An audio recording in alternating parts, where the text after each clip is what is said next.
हाँ जी, अस्सलाम वालेकुम। वालेकुम सलाम जी सर। हाँ जी, सही आ रही है आवाज़? जी हेलो। बिल्कुल।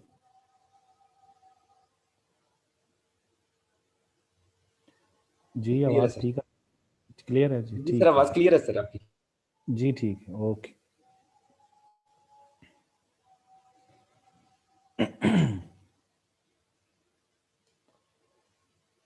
हाँ जी, बिस्मिल्लाहिर्रहमानिर्रहीम, अस्सलाम वालेकुम।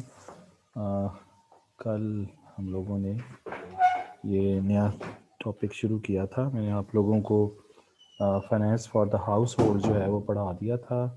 उसमें फ़्लो ऑफ द फंड्स और नीड फॉर फाइनेंशियल इंटरमीडिएशन और हाउस होल्ड का लिए फाइनेंस जो है वो मैंने डिस्कस कर लिया था। आज जो है वो हम लोगों ने डिस्कस करना है फाइनेंस फॉर दी फर्म्स, के फर्म्स कैसे, what are the sources of the firms to finance their major expenditures, इसको समझना है हम लोगों ने। तो जाहिर सी बात है कि फाइनेंस फॉर द फर्म्स के अंदर हमें सबसे पहले ये समझना पड़ेगा कि जो फर्म की सोर्सेज कौन कौन से होते हैं जहाँ से फर्म जो है वो पैसा इकट्ठा करती है। तो सबसे पहले सोर्सेज पे बात करते हैं। तो यहाँ पे लिख लेते हैं सोर्सेज ऑफ फाइनेंसिंग। तो सोर्सेज ऑफ फाइनेंसिंग एक्चुअली दो होते हैं। एक को हम कहते हैं इंटरनल फाइनेंसिंग और दूसरे को हम कहते हैं एक्सटर्नल फाइनेंसिंग। एक्सटर्नल फाइनेंसिंग यानी फर्म के पास दो तरीके हैं जिससे वो पैसा इकट्ठा कर सकती है। एक इंटरनली है और एक एक्सटर्नली है। तो इंटरनल फाइनेंसिंग और एक्सटर्नल फाइनेंसिंग, इंटरनल फाइनेंसिंग का मतलब ये है कि बैंक जो फर्म है उसके पास जो प्रॉफिट होता है फर्म का, एक्चुअली जो फर्म का प्रॉफिट होता है ना वो ये होता है। प्रॉफिट एक वो होता है जो फर्म डिस्ट्रीब्यूट कर देती है, इसे हम कहते हैं डिस्ट्रीब्यूटेड प्रॉफिट, कॉर्पोरेट प्रॉफिट या प्रॉफिट। और दूसरा होता है अनडिस्ट्रीब्यूटेड, अनडिस्ट्रीब्यूटेड प्रॉफिट। तो जो अनडिस्ट्रीब्यूटेड प्रॉफिट होता है ना फर्म का, वो फर्म की उसको हम रिटेन्ड अर्निंग्स भी कहते हैं। ये लिखा हुआ है रिटेन्ड अर्निंग्स। अनडिस्ट्रीब्यूटेड प्रॉफिट को हम रिटेन्ड रिटेन्ड अर्निंग्स भी कहते हैं। यानी इसका मतलब ये वो पैसा है, अगर फ़र्ज़ करें फर्म ने 100 रुपया कमाया है, 100 रुपया, तो उसमें से 80 रुपया अपने स्टॉक होल्डर्स और शेयर होल्डर्स में उन्होंने डिवाइड कर दिया और 20 रुपये जो है ना वो अनडिस्ट्रीब्यूटेड रखा। वो जो है इसलिए रखा है कि अगर फर्म को बाद में कभी ज़रूरत पेश आए तो फर्म उसको यूज़ कर सकती है, या इन अदर वर्ड्स वो फर्म की आ, इसको हम बिजनेस सेविंग्स भी कहते हैं। बिजनेस सेविंग्स, ये बिजनेस सेविंग्स हैं। ये फर्म के पास अपने जो इसको फर्म री इन्वेस्ट करती है, दोबारा से इसको वो बिजनेस में लगाया जाता है ताकि प्रॉफिट जो है अर्न किया जा सके। तो मतलब ये फर्म के पास बैकअप में पैसे पड़े होते हैं। इनको हम रिटेन अर्निंग्स या रिटेन प्रॉफिट भी कहते हैं, या इनको इंटरनली जनरेटेड फंड्स भी कहते हैं। इंटरनली जनरेटेड फंड्स, इसको और क्या नाम देते हैं? Internally generated, internally generated funds भी कहते हैं इनको, और इसी को ही हम इंटरनल फाइनेंसिंग कहते हैं। ये इंटरनल फाइनेंसिंग क्लियर हो गया आपको? ये सारा क्या है? ये इंटरनल फाइनेंसिंग है। इंटरनल फाइनेंसिंग मींस फर्म के वो प्रॉफिट जो उन्होंने अपने शेयर होल्डर्स के दरमियान डिस्ट्रीब्यूट नहीं किए, इसलिए नहीं किए कि उसको दोबारा से उन्होंने बिजनेस में इन्वेस्ट करना है। तो ये रिटेन अर्निंग्स या रिटेन प्रॉफिट भी कहते हैं इन्हें, रिटेन अर्निंग्स या रिटेन प्रॉफिट भी कहते हैं इसको। तो एक तो सोर्स फर्म के पास, ये हम पढ़ रहे हैं सोर्सेज ऑफ फाइनेंसिस, तो एक तो फर्म के पास जो सोर्स है वो इंटरनल है। दूसरा जो फर्म के पास सोर्स होता है उसे हम एक्सटर्नल फाइनेंसिंग कहते हैं। और एक्सटर्नल फाइनेंसिंग भी दो तरह की होती है। एक को हम कहते हैं इक्विटी फाइनेंसिंग, इक्विटी फाइनेंसिंग, और दूसरे को हम कहते हैं बॉन्ड फाइनेंसिंग। बॉन्ड को डेट भी कहते हैं, बॉन्ड को डेट भी कहते हैं, डेट, डेट कहते हैं कर्जा। तो बॉन्ड फाइनेंसिंग या इक्विटी फाइनेंसिंग एक ही बात है। इक्विटी फाइनेंसिंग का मतलब ये है कि इसके through externally outside the firm जो है वो पैसा इकट्ठा करने की कोशिश करती है, और उसमें वो क्या करती है, या तो अपने शेयर इशू करती है। ये इक्विटी फाइनेंसिंग का मतलब होता है जिसमें वो, इक्विटी का मतलब है स्टॉक, और स्टॉक फाइनेंसिंग भी कह सकते हैं इसको, या इसको शेयर भी कहते हैं आम लोग, शेयर। तो शेयर के जरिए पैसा इकट्ठा करती है फर्म। तो इक्विटी का मतलब होता है a certificate of ownership in a company.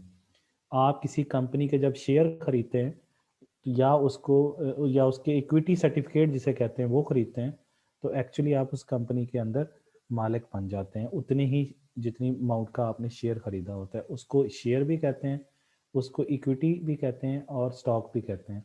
जैसे आपने स्टॉक एक्सचेंज मार्केट का नाम सुना हुआ है, तो उस वहाँ पर कंपनी पैसा इकट्ठा करती है अपने शेयर्स को बेचकर।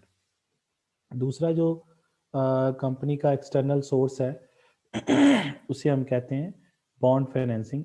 अच्छा, बॉन्ड फाइनेंसिंग के अंदर फर्म क्या करती है, बॉन्ड इशू करती है। उसमें जब बॉन्ड लोग खरीदते हैं तो वो कंपनी को कर्जा देते हैं। इसमें बॉन्ड खरीदकर वो कंपनी के मालिक नहीं बन जाते, बल्कि वो कंपनी को कर्जा देते हैं और कंपनी उसको उनके ऊपर सूद देती है।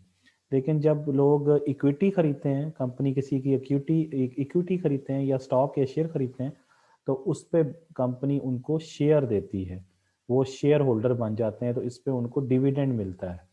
डिविडेंड, समझ रहे हैं? डिविडेंड मिलता है, डिविडेंड मीन्स हिस्सा मिलता है। तो वो सूद नहीं मिलता। लेकिन बॉन्ड के ऊपर आपको क्या मिलेगा, इंटरेस्ट मिलेगा, सूद मिलेगा, क्योंकि ये कर्जा है। तो कंपनी एक्सटर्नली जब फाइनेंसिंग कर रही होती है, तो या तो वो बॉन्ड इशू करती है या वो इक्विटी सर्टिफिकेट इशू करती है। इक्विटी सर्टिफिकेट के अंदर वो कंपनी के आप मालिक बन जाते हैं, और जितनी अमाउंट का इक्विटी सर्टिफिकेट आप खरीदते हैं उतनी अमाउंट के आप कंपनी के मालिक बन जाते हैं, और फिर कंपनी के प्रॉफिट और लॉस को आप शेयर करते हैं।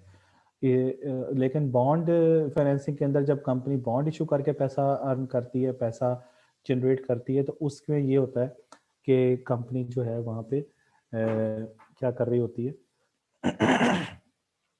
कंपनी उसके अंदर ये कर रही होती है कि आपसे कर्ज ले रही होती है। तो ये दो सोर्सेज मैंने आपको समझाए हैं, इक्विटी फाइनेंसिंग और डेट फाइनेंसिंग, ये एक्सटर्नल फाइनेंसिंग के हिस्से हैं, और इंटरनल फाइनेंसिंग भी मैंने अभी आपको समझाया।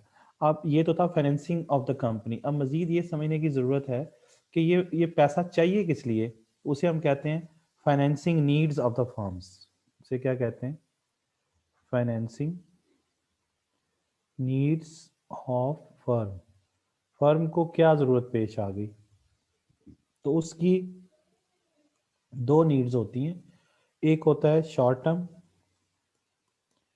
शॉर्ट टर्म वर्किंग कैपिटल के लिए पैसा चाहिए होता है, शॉर्ट टर्म वर्किंग कैपिटल के लिए पैसा चाहिए।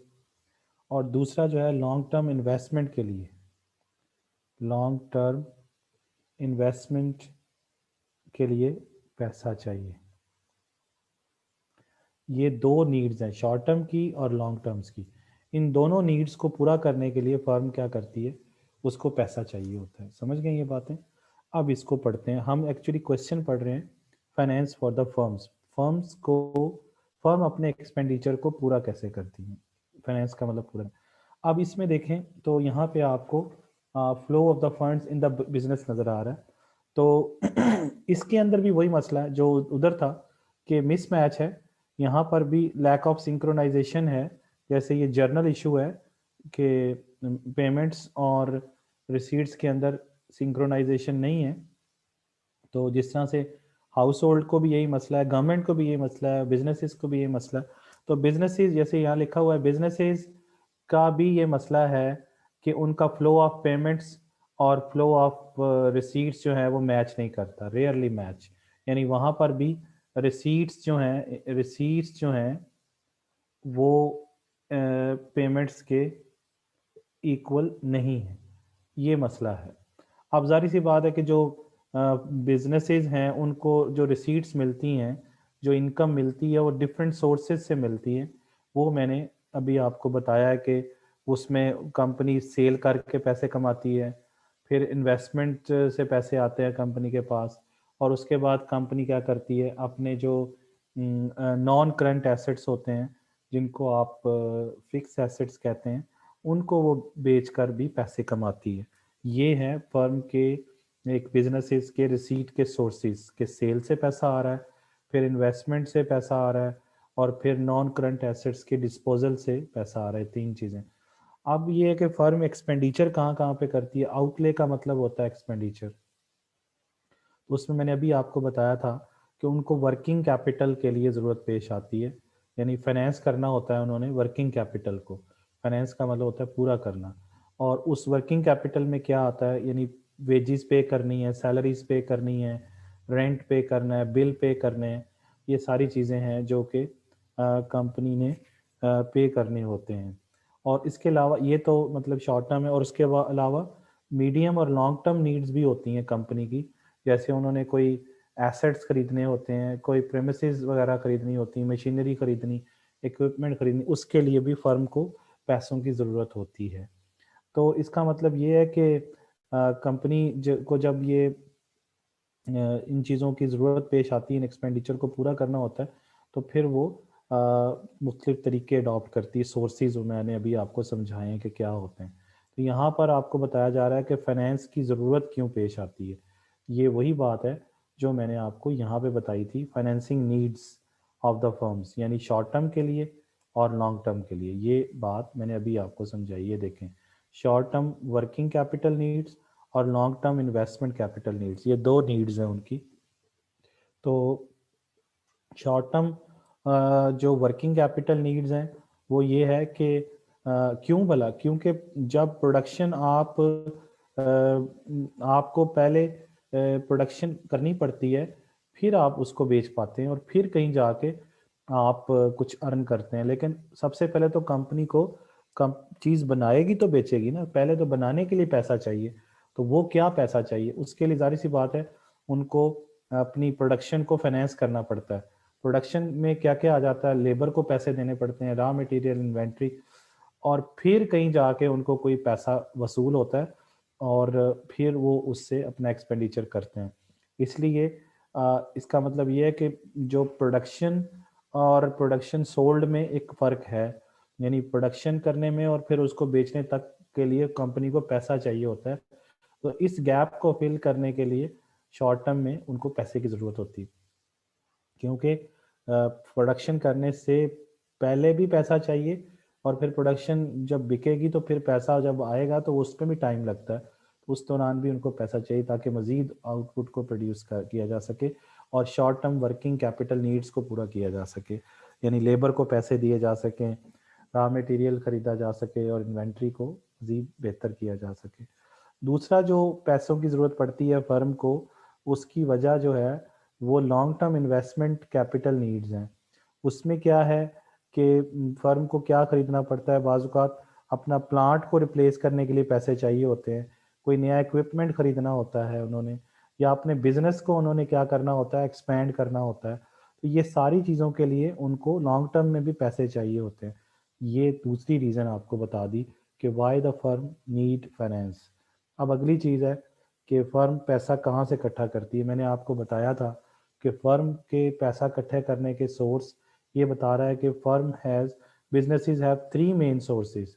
मैंने आपको दो सोर्सेज बताए थे, ये देखें, सोर्सेज ऑफ फाइनेंस, एक इंटरनल है और एक एक्सटर्नल है। एक्चुअली उसने इसको तीन कहा है, एक ये कह दिया, और ये दूसरा और ये तीसरा, इन दोनों इनको तीन कहा है, एक्चुअली दो ही हैं।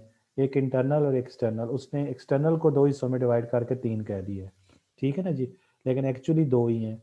एक इंटरनल फाइनेंसिंग के सोर्स है कंपनी के पास और एक एक्सटर्नल फाइनेंसिंग का सोर्स है। समझ आ गई?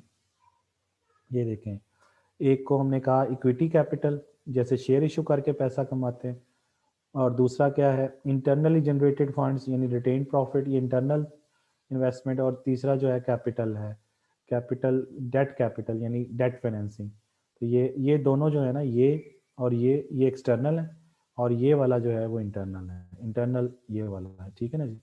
तो वही मैंने जो भी आपको समझाया।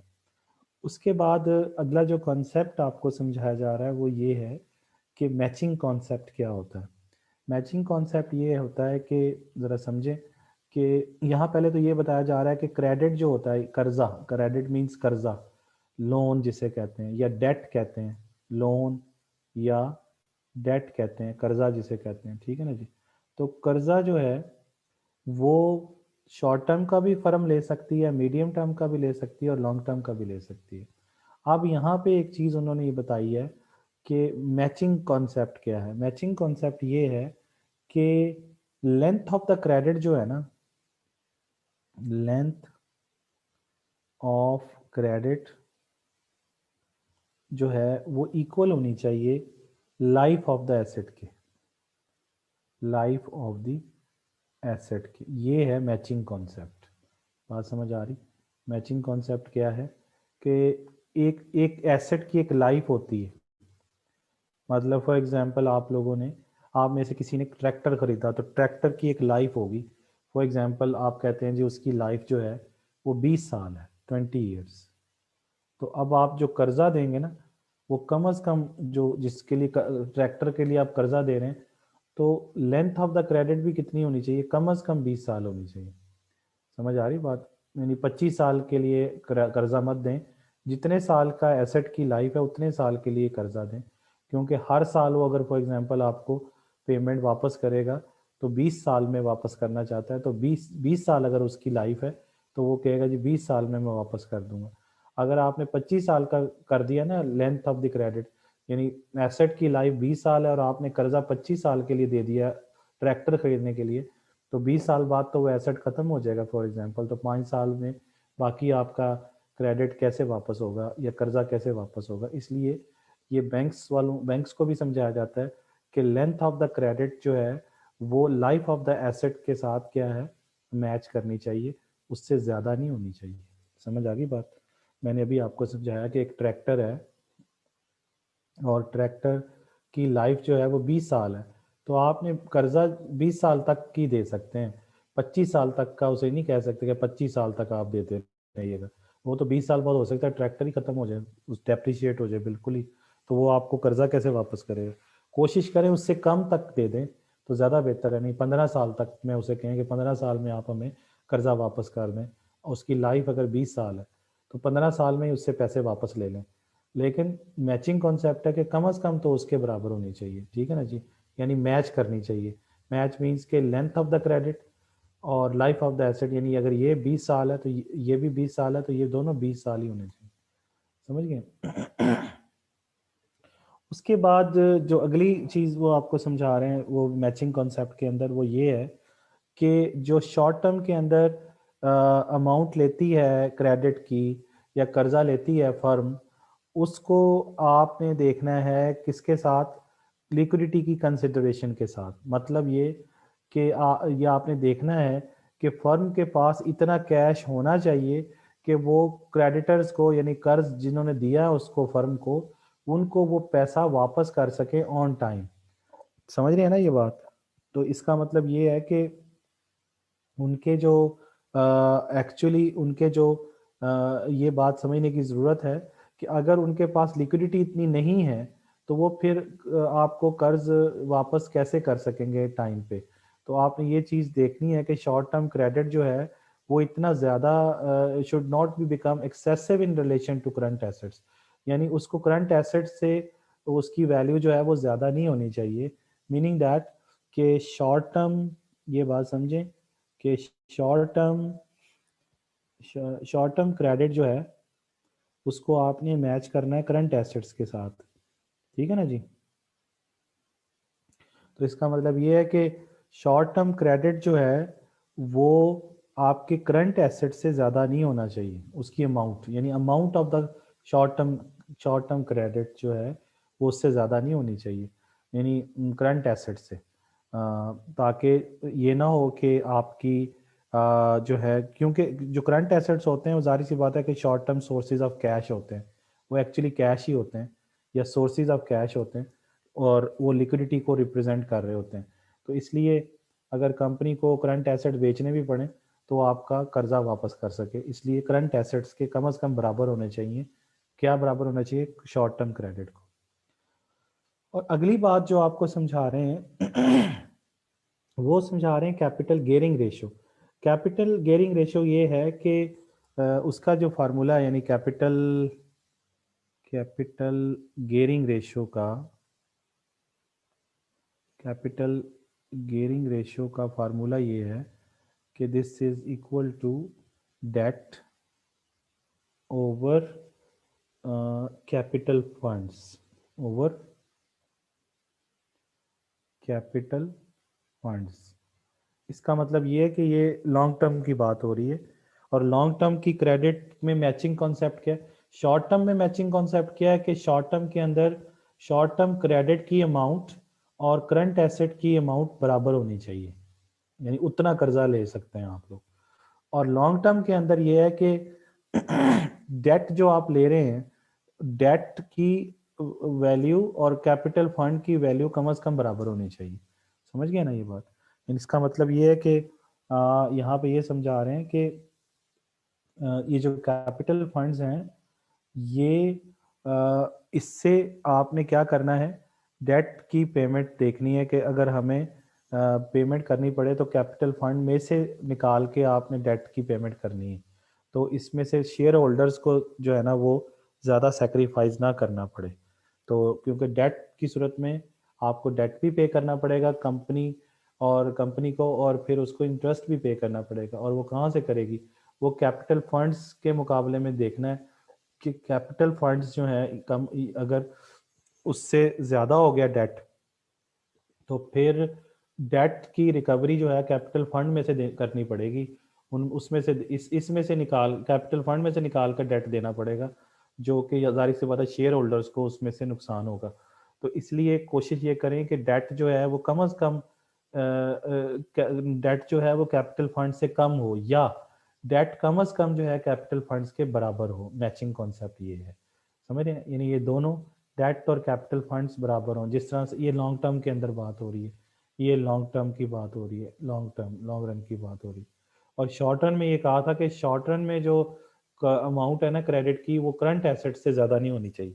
तो ये मैचिंग कॉन्सेप्ट क्लियर हो गया आपको। तीन बातें यहाँ पे समझाई हैं कि लेंथ ऑफ द क्रेडिट और लाइफ ऑफ द एसेट बराबर होनी चाहिए। दूसरी, शॉर्ट टर्म क्रेडिट की अमाउंट करंट एसेट के बराबर होनी चाहिए।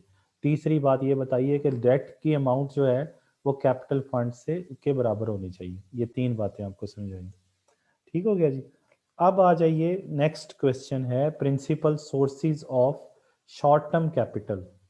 तो principal sources of short term capital क्या क्या है?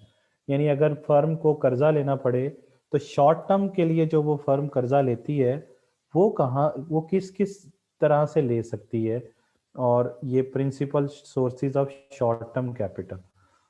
अच्छा, ये जहन में रहें कि यहाँ पर इकोनॉमिक्स के अंदर तो लॉन्ग रन और शॉर्ट रन का कोई एग्जैक्ट कैलेंडर पीरियड नहीं है, लेकिन ये चूंकि फाइनेंस का हम पोर्शन पढ़ रहे हैं तो फाइनेंस के अंदर जनाब लेस देन, ये मैं बता रहा हूँ इन फाइनेंस, इकोनॉमिक्स में नहीं।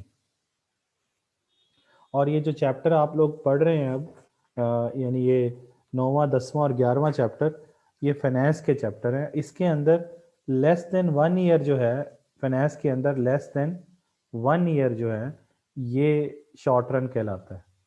और फिर 1 साल से लेके लेस देन 10 ईयर्स, इसको इंटरमीडिएट टर्म कहते हैं। Intermediate term. और मोर देन 10 ईयर्स जो है ना वो लॉन्ग रन कहलाता है। ये फाइनेंस की दुनिया में टाइम पीरियड है। टाइम पीरियड इन फाइनेंस बता रहा हूँ, time period in finance, economics में नहीं, ये ज़हन में रहे कि 1 साल से कम शॉर्ट रन, 1 से 10 साल के दरमियान इंटरमीडिएट टर्म, और 10 साल से ज़्यादा लॉन्ग टर्म। ये है कहानी। अच्छा, अब ये मज़ीद समझिए कि जब हम यहाँ शॉर्ट टर्म कहेंगे तो शॉर्ट टर्म को हम शॉर्ट टर्म, ये भी समझिए कि जो फाइनेंशियल मार्केट्स होती हैं, फाइनेंशियल मार्केट्स होती हैं वो दो तरह की होती हैं with respect to time period. एक को हम कहते हैं मनी मार्केट, ये मैं बता रहा हूँ, financial market with respect to time, with respect to time बता रहा हूँ। एक को मनी मार्केट कहते हैं और दूसरे को क्या कहते हैं, कैपिटल मार्केट कहते हैं। जो मनी मार्केट होती है उसे हम शॉर्ट टर्म मार्केट कहते हैं, और जो कैपिटल मार्केट होती है उसे हम लॉन्ग रन मार्केट कहते हैं। और शॉर्ट टर्म और लॉन्ग रन की कहानी मैं अभी बता चुका हूँ, ये शॉर्ट रन है और ये लॉन्ग टर्म है। समझ गए ये बात? तो इसका मतलब ये हुआ कि इधर इधर जो मनी मार्केट और कैपिटल मार्केट के अंदर शॉर्ट रन और लॉन्ग रन है, इधर एक और स्टोरी है। इधर ये है कि 1 साल से कम शॉर्ट रन और 1 साल से ज़्यादा लॉन्ग रन, ये और स्टोरी है यहाँ पे। ये भी ज़रा ज़हन में रखना पड़ेगा आपको, 1 साल से ज़्यादा लॉन्ग रन, ठीक है ना जी। ये financial market with respect to time period. अब इसका मतलब ये हुआ कि अगर ये वो स्टोरी है जो काउंटिंग में यूज़ करते हैं कि 1 साल से कम शॉर्ट रन और 1 साल से ज़्यादा लॉन्ग रन, ये काउंटिंग वाले करते हैं। फाइनेंस वाले ये कहते हैं कि लेस देन 1 ईयर, 1 से 10 साल, और 10 से ज़्यादा जो है वो लॉन्ग रन। बहरहाल, अब जब ये यहाँ पे हम जिक्र कर रहे हैं कि principal sources of short term capital, तो एक्चुअली हम जिक्र किसका कर रहे हैं, मनी मार्केट का। ये सारा सवाल किससे रेलिवेंट है, ये सारा क्वेश्चन मनी मार्केट से रेलिवेंट है, क्योंकि शॉर्ट टर्म की बात हो रही। और अगर यहाँ पे देखें तो यहाँ लिखा हुआ है लॉन्ग टर्म कैपिटल, तो लॉन्ग टर्म का मतलब ये है कि ये कौन सी मार्केट है, ये कैपिटल मार्केट है।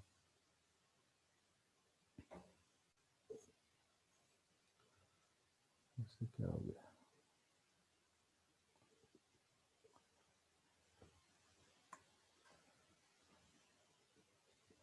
ये लॉन्ग टर्म मार्केट, ये कैपिटल मार्केट, ठीक हो गया। अब ज़रा इसको समझते हैं, ये ज़रा ज़हन में रहे कि हम पढ़ रहे हैं कि फर्म के फाइनेंस के सोर्सेज क्या हैं, फर्म पैसा कैसे इकट्ठे करती है।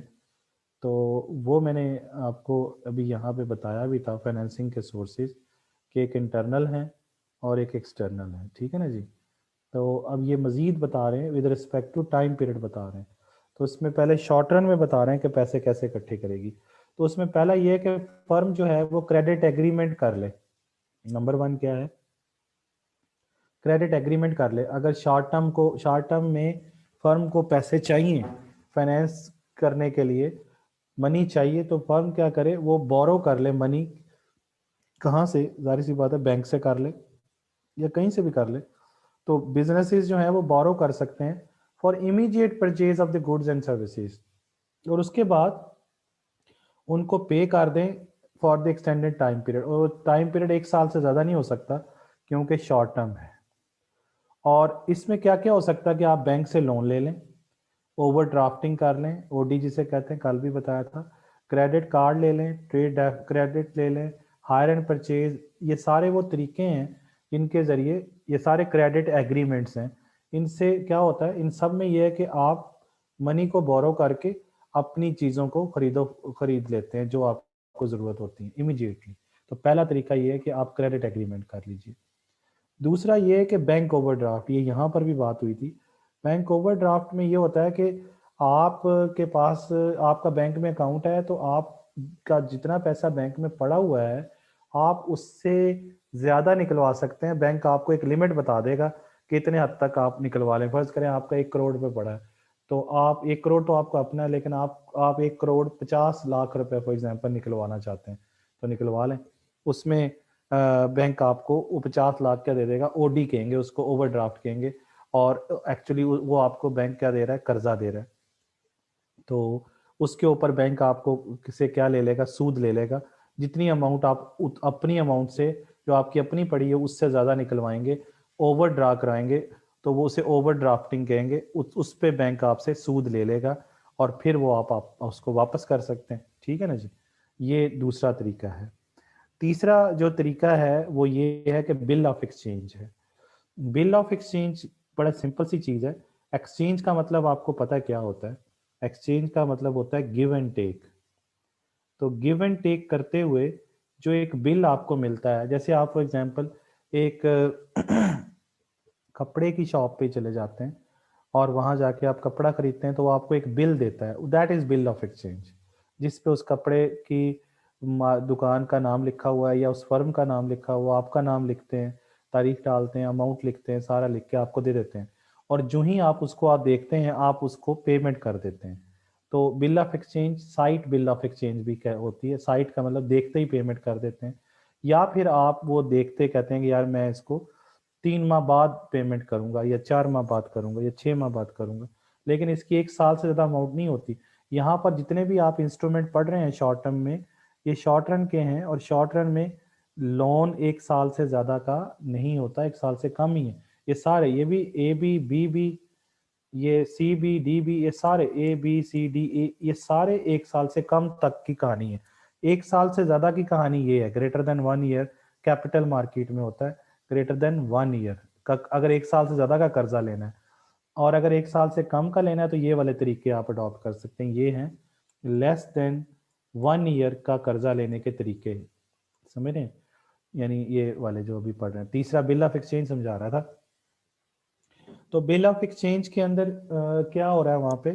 बिल ऑफ एक्सचेंज आपने उस पर लिख दिया, उन्होंने आपको बिल दिया, आपने उस पर लिख दिया मैं 3 महीने बाद पेमेंट करूंगा, तो वो फिर 3 महीने बाद लिख के आपने साइन करके उनको बिल वापस कर दिया और चीज खरीद के आ गए। 3 महीने बाद वो दोबारा फर्म आपसे रब्ता करेगी और आपसे पेमेंट ले लेगी, सारी सी बात है। ये है बिल ऑफ एक्सचेंज। लेकिन बाज़ औक़ात ये होता है कि बिल ऑफ एक्सचेंज में दो मैंने बात बताई कि एक साइट बिल ऑफ एक्सचेंज है, एक टाइम बिल ऑफ एक्सचेंज है।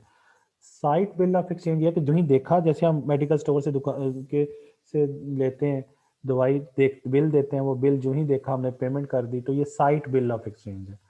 दूसरा ये होता है कि आप उस बिल ऑफ एक्सचेंज पे वादा लिख कर देते हैं कि मैं 3 माह बाद या 6 माह बाद, मैक्सिमम साल से नीचे नीचे जो भी हो, आप लिख देते हैं कि इस तरीके में पेमेंट कर दूंगा, तो वो फिर आपको वापस कर साइन करके दे देते हैं आप। और फिर वो उसी टाइम पीरियड पे वो आपसे रब्ता करके आपसे वो एक्चुअली वो ले लेते हैं पेमेंट, असल में कर्जा आप ले रहे होते हैं। लेकिन यहाँ पर ये है कि वो फर्म आपको जानती हो, जारी सी बात है, तो फिर ही होगा ना ये सारा कुछ, अदरवाइज तो नहीं होगा। दूसरी चीज़ ये है कि इसी दौरान अगर वो फर्म को पैसों की ज़रूरत पेश आ जाए, तो उनके पास बिल ऑफ एक्सचेंज तो पड़ा हुआ जिस पे आपने साइन करके रख दिए हुए हैं उसको, तो वो अपने बैंक में दे देती है उसको, और बैंक उसके ऊपर उनको कर्जा दे देता है और उस पे सूद लेता है। उसे कहते हैं discounting the bill of exchange. यानी वो वही बिल ऑफ एक्सचेंज उठा के बैंक को दे देते हैं, बैंक उस पे उनको कर्जा दे देते हैं उसी अमाउंट का, और उस पे सूद लेता है। उसको हम discounting the bill of exchange कहते हैं। फिर वो उस टाइम पीरियड पे बैंक को वापस करते हैं कर्जा, वो बिल ऑफ एक्सचेंज उस बंदे को वापस करते हैं, उस कंपनी को, और कंपनी उस बंदे से वापस ले लेती है पैसा दोबारा, जिससे उन्होंने लेना होता है। तो ये भी एक प्रोसीजर है। इसमें एक और चीज़ भी होती है, वो ये कि बाज़ औक़ात बैंक को पैसों की ज़रूरत पेश आ जाए तो वो सेंट्रल बैंक के पास वही बिल ऑफ एक्सचेंज लेके चला जाता है, और सेंट्रल बैंक फिर उसको डिस्काउंट करता है, इसको कहते हैं रीडिस्काउंटिंग, और उस पे उस बैंक को वो कर्जा दे देते हैं। तो फिर वो ज़ाहिर सी बात है वो बैंक कर्जा ले लेता है उसके ऊपर। तो लेकिन जब वो टाइम पीरियड ख़त्म होता है तो सेंट्रल बैंक दोबारा वो बैंक को वापस कर देता है बिल ऑफ एक्सचेंज, और उससे वो अपनी रकम भी वापस ले लेता है सेंट्रल बैंक। और कमर्शियल बैंक जो होता है वो दोबारा उस कंपनी को दे देता है बिल ऑफ एक्सचेंज, और उससे वो कर्जा वापस लेता है, और कंपनी दोबारा उस शख्स से रब्ता करती है जिसने लिख के दिया होता है, और उससे वो पेमेंट वापस ले लेती है। तो ये एक प्रोसीजर होता है जिसको हम discounting the bill of exchange कहते हैं, जो मैंने आपको समझाया। इसके बाद है जी कमर्शियल पेपर। कमर्शियल पेपर भी क्या है, कर्ज लेने का तरीका है, और उसमें क्या होता है, ये भी, ये सारे ज़हन में रखें, ये सारे फाइनेंशियल इंस्ट्रूमेंट्स कहलाते हैं। ये सारे कौन कौन से, यानी credit agreements, bank overdraft, bill of exchange, commercial paper, ये सारे क्या है जो आगे आगे जो जितने भी इसमें भी आ रहे हैं 2.2.3 में भी, ये सारे क्या कहलाते हैं? इन्हें कहते हैं फाइनेंशियल इंस्ट्रूमेंट्स, और ये कागज़ के टुकड़े होते हैं। कमर्शियल पेपर में क्या होता है कि ये बैंक्स या कंपनीज जिनकी क्रेडिट रेटिंग बड़ी अच्छी होती है, ये वो इशू करती हैं, और ये पैसा इकट्ठा करने के लिए उनको पैसों की ज़रूरत है, तो वो कमर्शियल पेपर इशू करेंगे। जिनको भी अमाउंट ऑफ मनी रिक्वायर्ड होती हैं, वो कोई ना कोई फाइनेंशियल इंस्ट्रूमेंट इशू करते हैं। यानी ईश्वर वो होता है जिसको पैसों की ज़रूरत होती है। Issuer means issuer of the financial instrument, जिन्होंने पैसा इकट्ठा करना होता है। जैसे मुझे ज़रूरत है, फॉर एग्जांपल, मैं क्या करूँगा, मैं कहूँगा आपसे कि मुझे 1 लाख रुपए दें, आप तो नहीं देंगे। उसके लिए मुझे एक फाइनेंशियल इंस्ट्रूमेंट इशू करना पड़ेगा, कागज़ के टुकड़े पर लिख के आपको देना पड़ेगा। उस पे गवर्नमेंट की इन्फोर्समेंट होगी, तो फिर उस पे लिखा होगा जी मैं 1 लाख रुपए का ये है, इस पे इतना मैं सूद दूंगा या जो भी होगा। फिर आप वो रख के फिर वो मुझे देंगे। यानी ईश्वर हमेशा बोरवर होता है। तो इसी तरीके से कमर्शियल पेपर जो बैंक इशू करेगा या कंपनी इशू करेगी, वो किस लिए करेगी? पैसा इकट्ठा करने के लिए। और ये इशू वही करते हैं जिनकी दुनिया में रेटिंग अच्छी होती है, जिनको लोग जानते होते हैं, और वो, वरना लोग उनको कर्ज नहीं देते। तो वो पैसा, वो ये अनसिक्योर्ड होता है। यानी इनकी अनसिक्योर्ड मीन्स कि इसकी कंपनी अगर डूब गई तो पैसा भी गया, इसकी कोई गारंटी नहीं होती वापस मिलेगा कि नहीं पैसा। आपने किसी कंपनी का कमर्शियल पेपर खरीद लिया, तो वो अगर कंपनी डिफॉल्ट कर गई तो फिर होगी, डिफॉल्ट कर गई, फिर आपकी किस्मत सिक्योर नहीं है। और ये प्रोमिसरी नोट है। प्रोमिसरी कहते हैं, प्रॉमिस किया हुआ है कंपनी ने या उस बैंक ने प्रॉमिस किया हुआ है कि हम आपको पैसे वापस करेंगे, लेकिन जाहिर सी बात है अगर वो डिफॉल्ट कर गई तो फिर आपको लॉस भी हो सकता है। और इसके ऊपर वो आपको आपसे पैसा ले लेते हैं। मतलब 1 लाख रुपए का आपने कमर्शियल पेपर खरीद लिया, तो असल में आपने उस बैंक को या उस कंपनी को 1 लाख रुपए का कर्जा दे दिया। उसके ऊपर वो या तो आपको इंटरेस्ट देगी या वो डिस्काउंट पे इशू करेगी। डिस्काउंट मीन कि 1 लाख रुपए का जो कमर्शियल पेपर होगा, हो सकता है वो 99,000 का खरीद ले, तो ऊपर 1 लाख ही लिखा हुआ है, तो आप 99,000 देंगे और 1 लाख का कमर्शियल पेपर खरीद लेंगे, और आपको खरीदते पता चल जाएगा कि 1,000 रुपये का बेनिफिट हो गया। और अगर वो 3 माह के लिए, तो 3 माह बाद आपको वो 1 लाख रुपये वापस कर देगा। ठीक है ना जी। और इनकी ज़्यादा से ज़्यादा अमाउंट जो होती है वो 270 दिन तक होती है। सारे 1 साल से कम के होते हैं।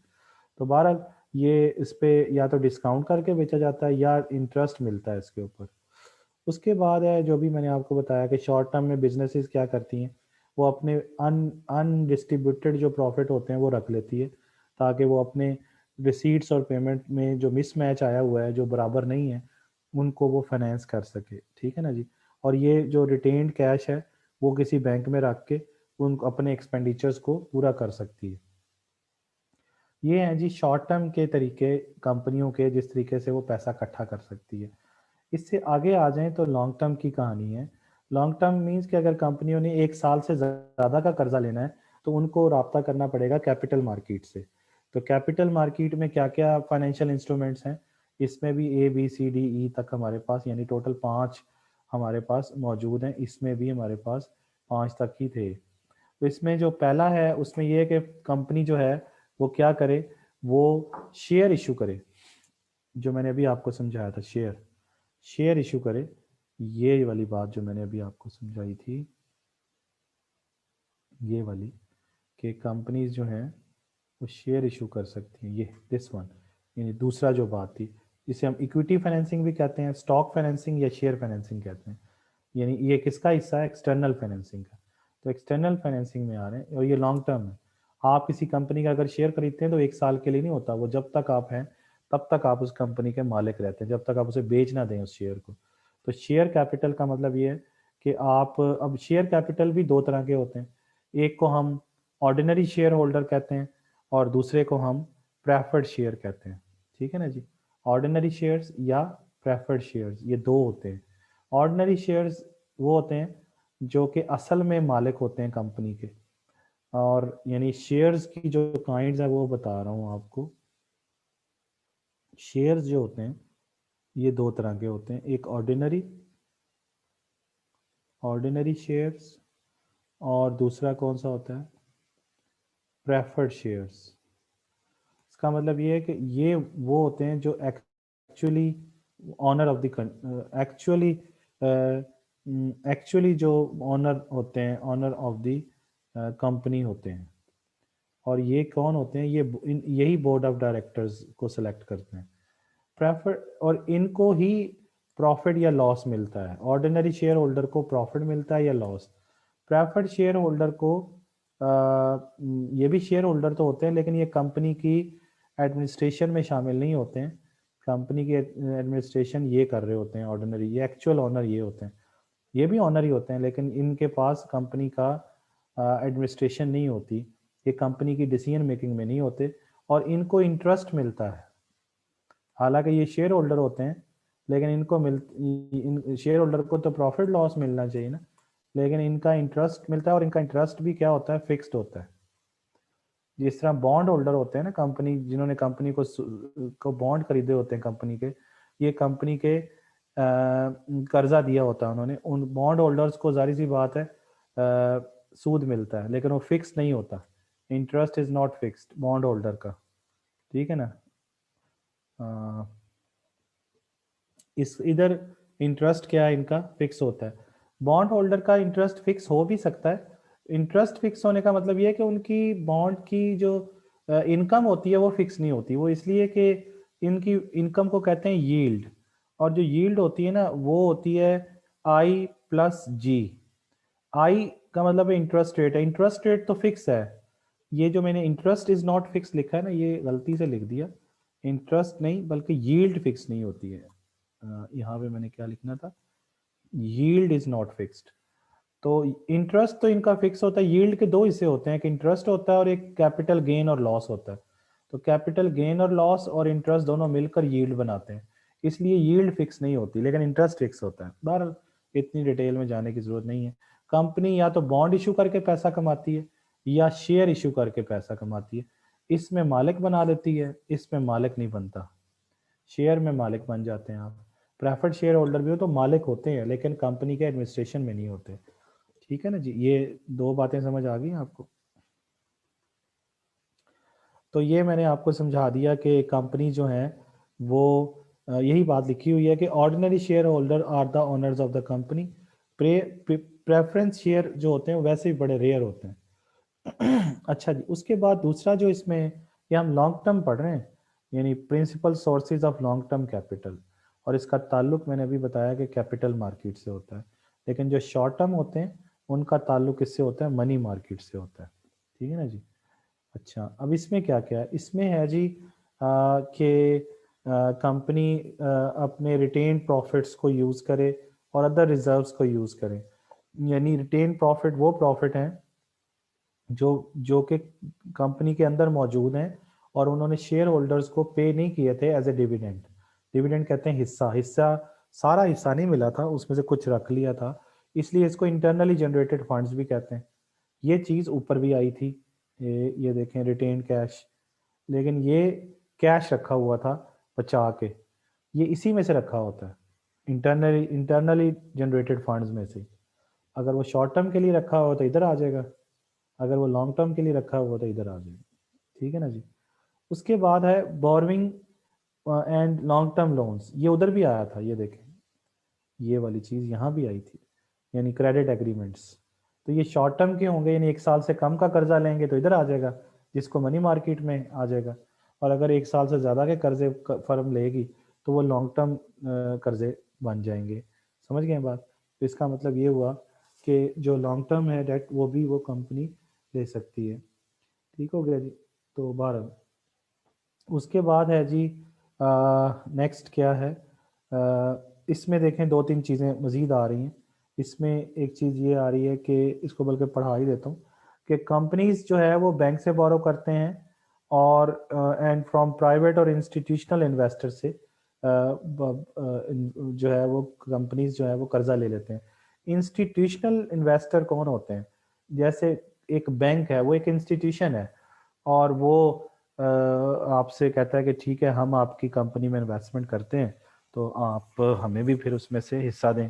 तो वो इंस्टीट्यूशनल इन्वेस्टर होते हैं, वो आपके साथ हिस्सादार बन जाते हैं। इन्वेस्टर जो होते हैं वो क्या करते हैं, वो परचेज करते हैं debt securities issued by the companies. क्योंकि डेट सिक्योरिटीज का मतलब ये है, जिसे हम बॉन्ड कह रहे थे, ये बॉन्ड का मतलब क्या है, डेट है कि कंपनी के बॉन्ड इशू करेगी। कंपनी का बॉन्ड मींस कंपनी जितने पैसे चाहिए बॉन्ड इशू कर देगी उसके अंदर।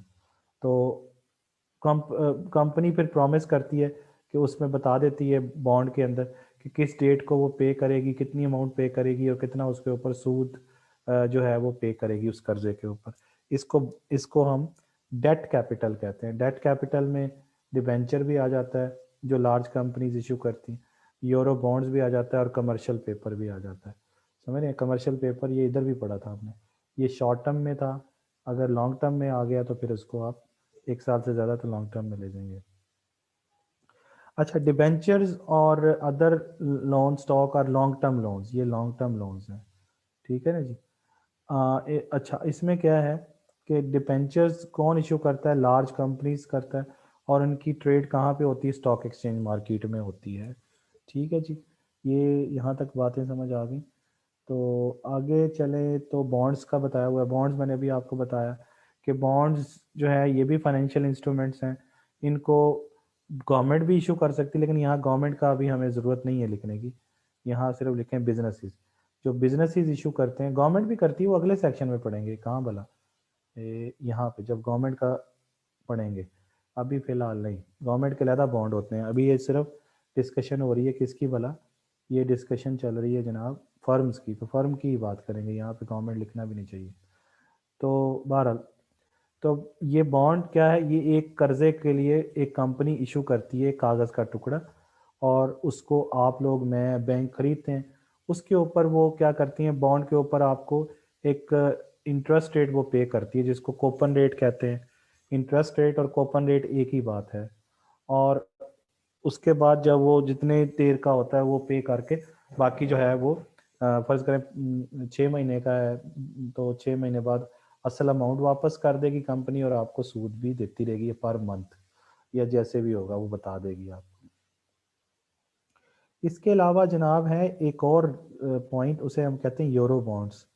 यूरो बॉन्ड्स कहते हैं कि ये वो बॉन्ड्स हैं जो कंपनी क्या करती, कोई भी कंपनी अपनी कंट्री से बाहर बेचती है, और उसमें वो क्या करती है, अपनी जिस भी, फॉर एग्जांपल पाकिस्तान है, तो पाकिस्तान अगर यूरो बॉन्ड बेचेगा तो फॉर एग्जांपल वो इटली को बेचेगा, तो इटली की जो करेंसी होगी उसमें वो शो करेगा उस करेंसी, उस बॉन्ड की वैल्यू को, तो उसे उसे कहेंगे यूरो बॉन्ड्स। तो यूरो बॉन्ड किसी भी मुल्क के हो सकते हैं। ये वो बॉन्ड हैं जो मुल्क से बाहर दुनिया से कर्जा इकट्ठा करने के लिए, एक मुल्क दूसरे मुल्क से कर्जा लेने के लिए बॉन्ड इशू करता है, और उसी मुल्क की करेंसी में इशू कर देता है जिस मुल्क की करेंसी में वो कर्जा लेना चाह रहा होता है। तो ये इस तरह कंपनियां भी करती हैं। कंपनियों को भी जब जरूरत पेश आती है तो वो बॉन्ड्स इशू कर देती हैं। पर ये यूरो बॉन्ड इधर आना नहीं चाहिए, ये गवर्नमेंट वाले सेक्शन में लिख के जाना चाहिए। अच्छा, उसके बाद है जी वेंचर कैपिटल। वेंचर कैपिटल में, वेंचर कहते हैं कि कुछ लोग ऐसे होते हैं जो कि रिस्की जो है ना वो प्रोजेक्ट्स कर रहे होते हैं, जो प्रोजेक्ट कर रहे होते हैं। यानी एक बंदा वो कहता है जी ठीक है, मैं ये फलां प्रोजेक्ट करने के लिए पैसा देता हूँ आपको, मैंने फॉर एग्जांपल मैंने एक यूनिवर्सिटी बनानी है, ये कॉलेज बनाना है, या हॉस्पिटल बनाना है, तो मुझे बहुत सारे ऐसे इन्वेस्टर मिल जाएंगे जो वेंचर कैपिटलिस्ट हैं। वेंचर कैपिटलिस्ट वो होते हैं जो राजामंद होते हैं रिस्की प्रोजेक्ट्स को फाइनेंस करने के लिए, और या स्टार्टअप के लिए, जो नया काम शुरू करने के लिए वो कहते हैं लगाएं जी पैसा। वो पैसा रिस्क की परवाह, वो रिस्क ले लेते हैं, वो एक्सेप्ट करते हैं डिग्री ऑफ रिस्क को, और उसके बाद जारी सी बात है वो भी जानते हैं कि higher the return higher the risk. तो वो लोग होते हैं जो आपको पैसा दे देते हैं और वो रिस्क भी ले लेते हैं। ऐसे लोग भी दुनिया में मौजूद हैं। उसके बाद है जी आखिरी चीज़ है जिसको हम कहते हैं मेज़नाइन फाइनेंस। मेज़नाइन फाइनेंस ये होता है कि उसमें दोनों चीज़ें आ जाती हैं, यानी डेट भी आ जाता है और इक्विटी भी आ जाती है। देखें, इक्विटी में तो आप मालिक बन जाते हैं, डेट में आप मालिक नहीं बनते। यानी कंपनी ने जब पैसा चाहिए तो कंपनी एक्सटर्नली, कंपनी के पास दो तरीके हैं। या तो कंपनी क्या करे, या तो कंपनी बॉन्ड इशू करके पैसा इकट्ठा कर ले, या फिर कंपनी इक्विटी इशू करके पैसा इकट्ठा कर ले। तो इसे कहते हैं डेट फाइनेंसिंग या इक्विटी फाइनेंसिंग। तो डेट फाइनेंसिंग में कंपनी ने बॉन्ड इशू करके पैसा इकट्ठा कर लिया, लेकिन उसमें अब मालिक नहीं बनाया किसी को। इक्विटी फाइनेंसिंग के अंदर कंपनी ने क्या किया, सिर्फ आपको मालिक बनाया और पैसा इकट्ठा कर लिया। तो ये चीज़ है।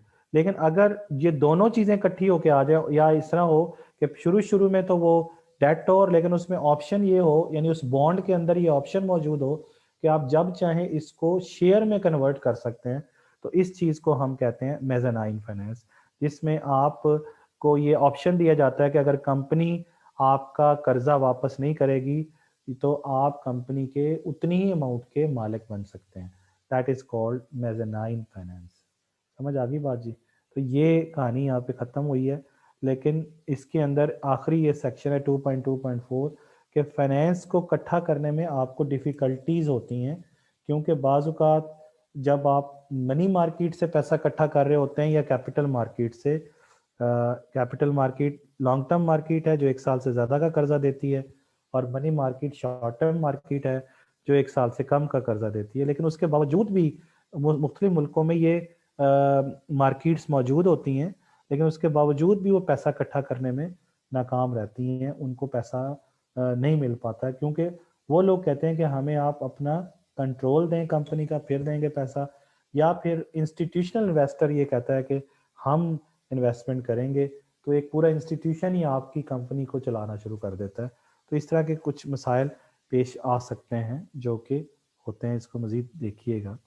ये टॉपिक यहाँ पे ख़त्म हो गया। इसके बाद नेक्स्ट टॉपिक है फाइनेंस फॉर गवर्नमेंट, और ये जो है ये मैं टॉपिक अभी आपको 2 मिनट तक पढ़ाता हूँ, ज़रा होल्ड कीजिएगा।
जी, तो नेक्स्ट टॉपिक जो है वो पढ़ते हैं, लेकिन उससे पहले कुछ देखें कोई क्वेश्चन तो नहीं है आपके। What is the maximum OD we can get from the bank? ये बैंक आपको लिमिट दे देगा जी, इससे ज़्यादा फातिमा ये आपको बता देगा वो कि इससे ज़्यादा आप लिमिट ये बैंक बताएगा, वो जितनी भी अमाउंट होगी उसके मुताबिक वो आपको बता देगा कि इससे ज़्यादा पैसा आप नहीं निकलवा सकते। सर जुनैरा ने कहा है कि वो अब वो फिजिकल क्लास लेती है, ऑनलाइन सेशन अटेंड नहीं करती, वो कहती है मैं आप किसी और को जीआर बना दें। आप ही बन जाएं जीआर, मुस्कान क्या नाम है आपका, आप जीआर बन जाएं, ठीक है ना? तो आप इसको कर लें मैनेज। तो आप मुझे ज़रा नंबर भी बता दें अपना, और बाकी गर्ल्स को भी फिर वो शेयर कर देंगे हम लोग, ठीक है? Thank you very much. आगे चलते हैं। अच्छा, अगला सवाल भी लिखा हुआ है कि what is blue chip stock and share? ये कहाँ पे पढ़ा है आपने जी, blue chip stock and share? कहीं पे पढ़ा है आपने? शेयर तो मैंने अभी आपको समझाया है कि किसे कहते हैं। तो ब्लू चिप जो है वो देखना पड़ेगा किसे कहते हैं। इसको देख लेते हैं ब्लू चिप किसे कहते हैं, ठीक है ना जी? अच्छा, तो नेक्स्ट जो हमने पढ़ना है वो पढ़ना है जी finance for the government. Finance for the government ये शुरू करते हैं। अच्छा, फाइनेंस फॉर द गवर्नमेंट में ये बात समझिए कि गवर्नमेंट को भी पैसों की ज़रूरत पड़ती है, और गवर्नमेंट की भी रेवेन्यू और एक्सपेंडिचर का फ़्लो बराबर नहीं होता। यानी एक टाइम पीरियड में गवर्नमेंट जितने खर्चे करना चाह रही होती है उस टाइम पे जो वो रेवेन्यू होता है वो उतना नहीं आता है गवर्नमेंट के पास। यानी lack of synchronization between the monetary receipts and payments. ये मसला तीनों के लिए है, हाउस होल्ड के लिए भी है, बिजनेस फर्म्स के लिए भी है, और गवर्नमेंट के लिए भी है। इसका मतलब ये है कि ये सब के लिए मसाइल मौजूद हैं। अच्छा, अब यहाँ पे हमें ये समझना है कि गवर्नमेंट की ये फाइनेंस की ज़रूरत क्यों पेश आती है।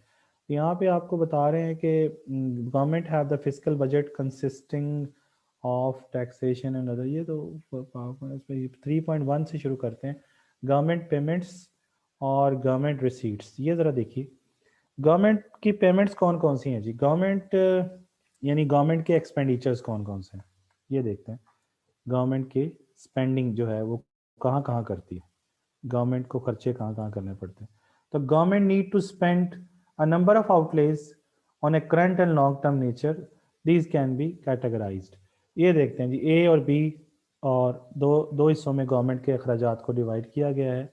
पहला ये है कि गवर्नमेंट परचेज करती है गुड्स एंड सर्विसेज को, और उसके अंदर एक है शॉर्ट टर्म और दूसरा है मीडियम एंड लॉन्ग टर्म। ये जो शॉर्ट टर्म है, ये गवर्नमेंट जो है खर्चे करती है on current goods and services. जैसे गवर्नमेंट ने सरकारी मुलाजमीन को तनख्वाहें देनी है, salaries of the government employees. फिर गवर्नमेंट ने कोई, गवर्नमेंट की अपनी बिल्डिंग्स होती हैं, गवर्नमेंट की बिल्डिंग की रिपेयर होती है, मेंटेनेंस होती है, उस पर खर्चा आता है। फिर गवर्नमेंट क्या करती है, गुड्स एंड सर्विसेज खरीदती है, उसकी पेमेंट करनी होती है to carry out the daily government activity, यानी हीट पर, लाइट पर। यूके में चूँकि सर्दी ज़्यादा पड़ती है तो हीट पर भी अखराजात आते हैं उनके। तो ये शॉर्ट टर्म, यानी शॉर्ट टर्म के अंदर जो गवर्नमेंट परचेज करती है गुड्स एंड सर्विसेज को, उनको हम ने देखा कि वो कौन कौन से हैं। 3 आइटम इसने बताए हैं। और medium and long term, medium and long term, medium और लॉन्ग टर्म जो एक्सपेंडिचर्स हैं वो क्या हैं कि गवर्नमेंट ने रोड बनाने हैं, स्कूल बनाने हैं, हॉस्पिटल बनाने हैं, यानी इंफ्रास्ट्रक्चर पे जो खर्चा करती है गवर्नमेंट, इन्वेस्टमेंट करती है एक्चुअली वो, तो उसको medium and long term expenditure कहते हैं। ये दूसरा हो गया। तो ये आपको पता चल गया कि गवर्नमेंट के एक्सपेंडिचर कौन कौन से हैं। इसके बाद जो, यानी एक तो गवर्नमेंट जो गुड्स एंड सर्विसेज पे खर्चे करती है, और दूसरा जो है गवर्नमेंट ट्रांसफ़र पेमेंट्स करती है। ट्रांसफ़र पेमेंट्स को हम वो पेमेंट्स होती हैं जिसके बदले में गवर्नमेंट कोई गुड्स एंड सर्विसेज नहीं ले रही होती। यानी इसका मतलब ये है कि उसके रिटर्न में गवर्नमेंट को कुछ नहीं मिलता, यानी गवर्नमेंट पे ही करती है, उसके बदले में गवर्नमेंट को कुछ नहीं मिलता। जैसे जैसे यानी ट्रांसफ़र पेमेंट्स का मतलब ये है कि government receive no goods and services in return, in return उसको कुछ नहीं मिलता। जैसे गवर्नमेंट जो है वो अनएम्प्लॉयमेंट अलाउंस देती है, हमारे मुल्क में तो नहीं है, लेकिन जो डेवलप कंट्रीज़ है ना, वहाँ पे लोग अगर बेरोज़गार हों तो वो अपने आप को रजिस्टर्ड करवाते हैं और गवर्नमेंट उनको हर महीने पैसे देती है मुफ्त में, तो वो अनएम्प्लॉयमेंट अलाउंस लेती है। इसलिए कि उसके बदले में गवर्नमेंट कुछ नहीं मांगती उनसे। वेलफेयर पेमेंट्स होती हैं, यानी गवर्नमेंट एजुकेशन के पैसे भी खुद दे रही होती है, हेल्थ के पैसे भी गवर्नमेंट वहाँ पे खुद दे रही होती है, इलाज आपका फ्री हो रहा है, बच्चे आपके फ्री पढ़ रहे हैं, और सोशल सिक्योरिटी पेमेंट्स हैं ये सारी, पेंशन दे रही होती है, हमारे मुल्क में पेंशन मिलती है। तो ये ट्रांसफ़र पेमेंट्स हैं, यानी ये वन वे ट्रांसफर्स हैं, इसके बदले में दूसरी तरफ से कुछ नहीं मिलता गवर्नमेंट को। तो ये दोनों मिलाएं, ए और बी दोनों मिलाएं तो ये गवर्नमेंट के क्या बन जाती हैं, ये गवर्नमेंट की स्पेंडिंग या गवर्नमेंट की पेमेंट बन जाती है। ठीक हो गया जी। अब आ जाएं गवर्नमेंट की रिसीट्स कौन कौन सी, यानी गवर्नमेंट पैसा इकट्ठा कहाँ से करती है, रेवेन्यू कहाँ से मिलता है। तो गवर्नमेंट जो है वो अपने एक्सपेंडिचर को पूरा करने के लिए क्या करती है, रेवेन्यू कलेक्ट करती है, और रेवेन्यू में ख़ास तौर पर पैसा कहाँ से इकट्ठा करती है, टैक्सेस से। अब वो टैक्सेस बता रहा है कि कौन कौन से हैं जहाँ से पैसा इकट्ठा करती है। पहला है कि इनकम के ऊपर टैक्स लगाती है और कैपिटल के ऊपर टैक्स लगाती है, जिसको आप इनकम टैक्स कहते हैं। इनकम के ऊपर टैक्स पे करते हैं लोग, उससे पैसा गवर्नमेंट इकट्ठा करती है। फिर गवर्नमेंट कंपनियों के प्रॉफिट पे टैक्स लगाती है, और जिसको कॉरपोरेशन टैक्स कहते हैं, वहाँ से पैसा इकट्ठा करती है। फिर गवर्नमेंट एक्सपेंडिचर पे टैक्स लगाती है या सेल पे टैक्स लगाती है। ये तो इनकम और कैपिटल गेन्स पे टैक्स लगाया ना, क्योंकि आपने अगर for example capital gain tax Pakistan में भी मौजूद है। तो जो कंपनियां प्रॉफिट कमाती हैं उनके ऊपर वो लगता है, या किसी कंपनी के शेयर आपने ख़रीदे हुए हैं और शेयर पे आपको प्रॉफिट मिला है, तो प्रॉफिट के ऊपर टैक्स आपको पे करना पड़ेगा, उसे कैपिटल गेन टैक्स कहते हैं। उसके बाद कंपनियां जो है, सॉरी, गवर्नमेंट जो है वो एक्सपेंडिचर पर भी टैक्स लगाती है, सेल्स पर भी लगाती है। यानी कंज्यूमर जो है, अगर उन्होंने गुड्स एंड सर्विसेज को कंज्यूम किया है तो या लिया है, तो उसके ऊपर वो सेल्स टैक्स पे करेंगे, एक्सपेंडिचर टैक्स पे करेंगे। और सेल्स टैक्स को क्या है, सेल्स टैक्स एक्साइज ड्यूटीज़ हैं जो कि टोबैको पे लगती है, ये यूके में खासतौर पर, अल्कोहल में, पेट्रोल पे। और वैल्यू एडेड टैक्स वहाँ पे वैट कहते हैं उधर, वैट, वैल्यू एडेड टैक्स। ये सारे वो टैक्स हैं जो कि गवर्नमेंट इकट्ठे करके रेवेन्यू जनरेट करती है, समझ रहे हैं। ये वैल्यू एडेड टैक्स जो है वो किस किस पे लगता है, टोबैको पे, अल्कोहल पे, पेट्रोल पे, ठीक है ना जी। सेल्स टैक्स लेती है जो सेल पे लगता है। और प्रोडक्शन पे जो टैक्स लगाती है गवर्नमेंट वो एक्साइज ड्यूटी होती है। और सर्विसेज पे जो टैक्स लगाती है, या रिक्रिएशन पे जो टैक्स लगाती है, सिनेमा पे आप जाएं तो एक्साइज ड्यूटी लेंगे, उसको हम एक्साइज टैक्स कहते हैं। ये दूसरे। फिर सोशल सिक्योरिटी कंट्रीब्यूशन, ये भी गवर्नमेंट पैसे इकट्ठे करती है। इसका मतलब ये है कि ये एम्प्लॉयर जो होता है ना, जैसे अब मैं किसी फैक्ट्री में काम कर रहा हूँ तो मेरा एम्प्लॉयर जो है वो सोशल सिक्योरिटी कंट्रीब्यूशन गवर्नमेंट को जमा करवाएगा, ताकि मैं मेरी हेल्थ का और मेरी पेंशन का इंतज़ाम हो सके। और ये अमाउंट जो है वो जमा होती है गवर्नमेंट की इंश्योरेंस, गवर्नमेंट की चक्कर में, या इंश्योरेंस कंपनियों को जमा कराई जाती है वहाँ पे। अदर रेवेन्यूज, गवर्नमेंट जो है वो और पैसे भी इकट्ठे कर लेती है, जैसे गवर्नमेंट इन्वेस्टमेंट करती है, ट्रेड करती है, बिजनेस करती है, उससे भी गवर्नमेंट को पैसा कट मिल जाता है। ये गवर्नमेंट की अपनी एंटरप्राइजेज होती हैं, जैसे पाकिस्तान में पीआईए है या पाकिस्तान रेलवे है, ये गवर्नमेंट को अर्न करके देती हैं। अदर रेवेन्यूज ये होते हैं, ठीक है। अब इसका मतलब ये हुआ कि ये सारे जो मैंने अभी गिनवाए हैं ये गवर्नमेंट के रेवेन्यूज़ हैं, और ये जो मैंने गिनवाए थे ये गवर्नमेंट के एक्सपेंडिचर हैं। अब इनमें मसला क्या है, इनमें मसला ये है कि ये किसी एक टाइम पीरियड पे ये दोनों मैच नहीं करते। जब मैच नहीं करते तो फिर जाहिर सी बात है कि क्या होता है वहाँ पे, मसला पैदा होता है कि गवर्नमेंट के जो रेवेन्यूज़ हैं उनमें और एक्सपेंडिचर में लैक ऑफ सिंक्रोनाइजेशन आ जाती है, जो मसला बाकी लोगों के साथ भी था।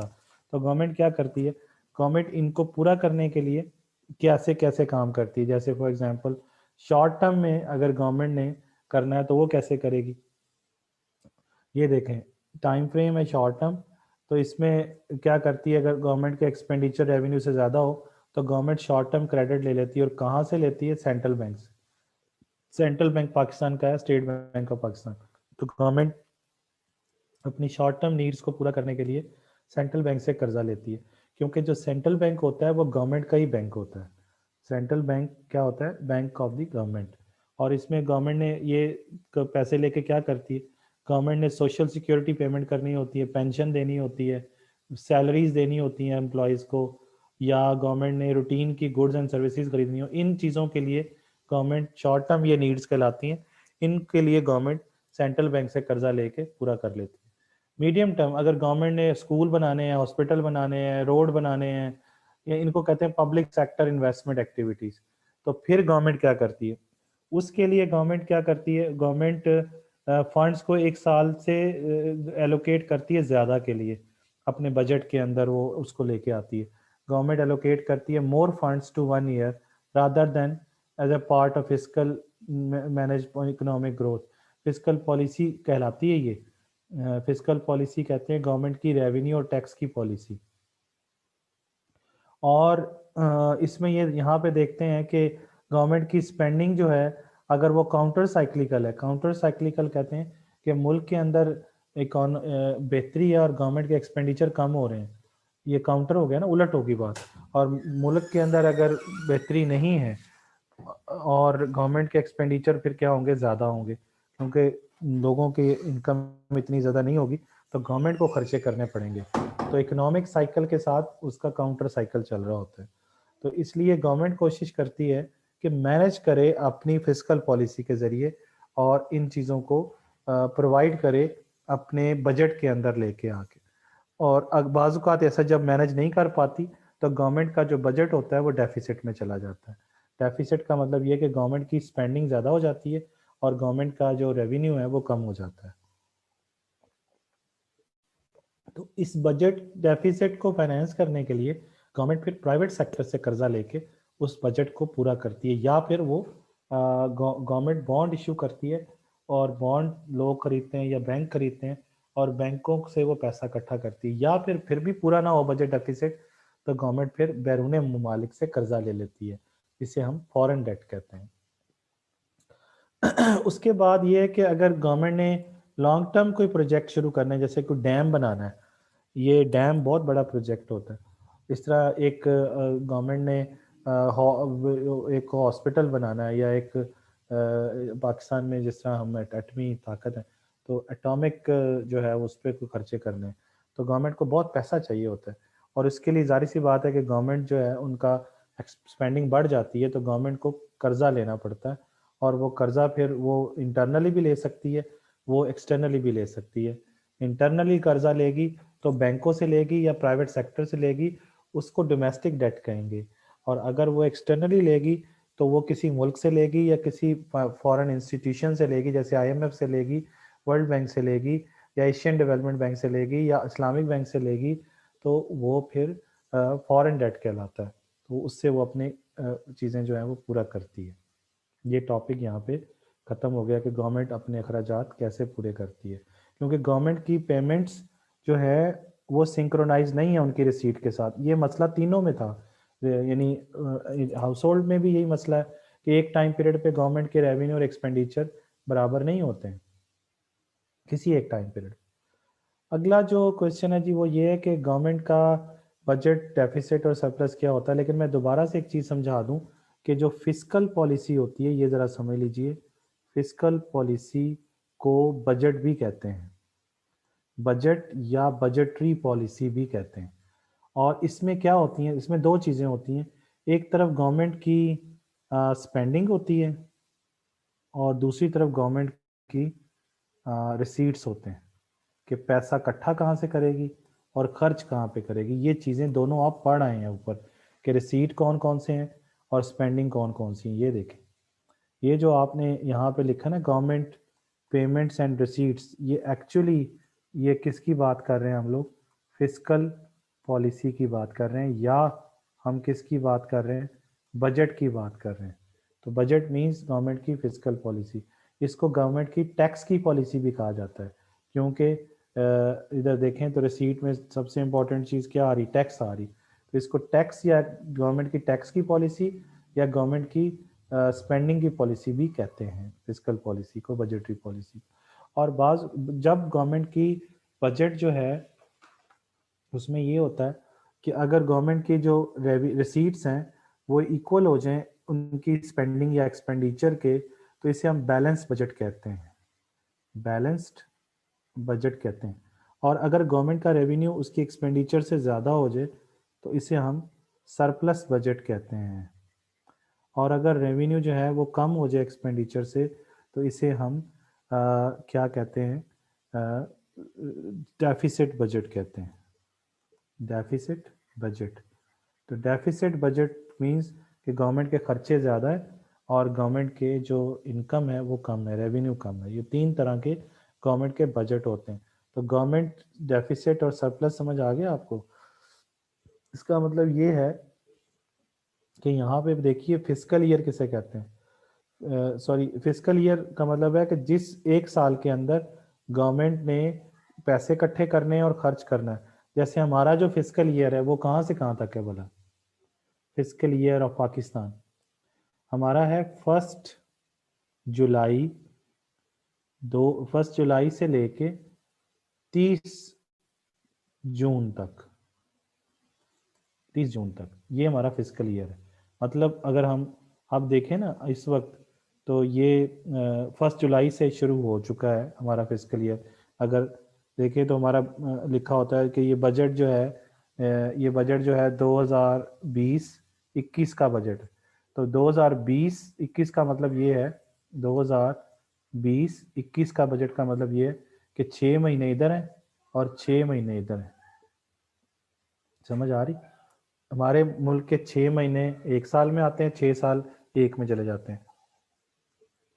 ये हमारा फिस्कल ईयर है, यानी 1 जुलाई 2020 से शुरू हुआ और 30th या 31 दिसंबर तक 2020 तक ये 6 माह बनते हैं, 6 मंथ।